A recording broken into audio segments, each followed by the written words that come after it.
Assalamualaikum warahmatullahi wabarakatuh. Halo semuanya, kami di sini akan menjelaskan presentasi praktikum fermentasi alkohol. Respirasi anaerob atau fermentasi adalah respirasi yang terjadi dalam keadaan ketidaktersediaan oksigen bebas.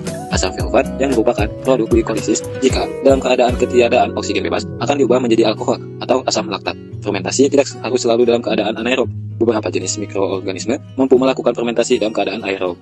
Rumusan masalah, berapa volume serta suhu optimum air yang digunakan dalam percobaan fermentasi alkohol tersebut?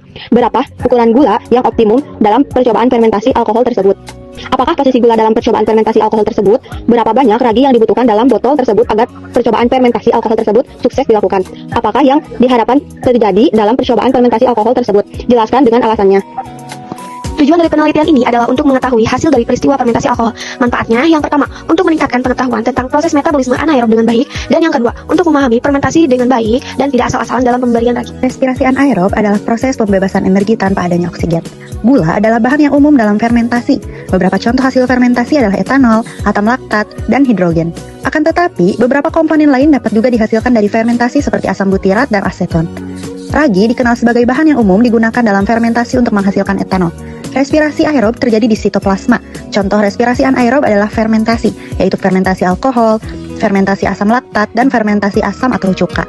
Faktor-faktor yang mempengaruhi proses fermentasi untuk menghasilkan etanol adalah gas karbon dioksida, pH substrat, nutrien, temperatur, dan oksigen. Alat dan bahan. Selanjutnya, masukkan 2 sendok makan gula pasir ke dalam gelas. Lalu, masukkan juga permipan 2 sendok makan ke dalam gelas yang sama. Masukkan air secukupnya ke dalam gelas yang sudah diisi gula pasir dan permipan. Setelahnya, aduk sampai tercampur antara air, gula, dan permipan. Setelah tercampur rata, pindahkan larutan di gelas tersebut ke dalam botol bekas. Gunakan balon sebagai penutup botol tersebut dan nyalakan stopwatch untuk mengatur waktu. Ternyata dalam 3 menit balon sudah bereaksi. Dan dalam 5 menit, uap di dalam botol semakin bertambah. Balon semakin membesar dan uap terus bertambah banyak. Uap menjadi lebih banyak dibandingkan air.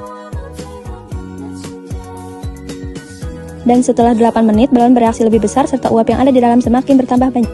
Hasil pengamatannya yaitu terdapat gelembung dari campuran permifan dan gula yang menunjukkan adanya proses fermentasi tersebut menghasilkan CO2 dan energi yang dapat mengembangkan balon.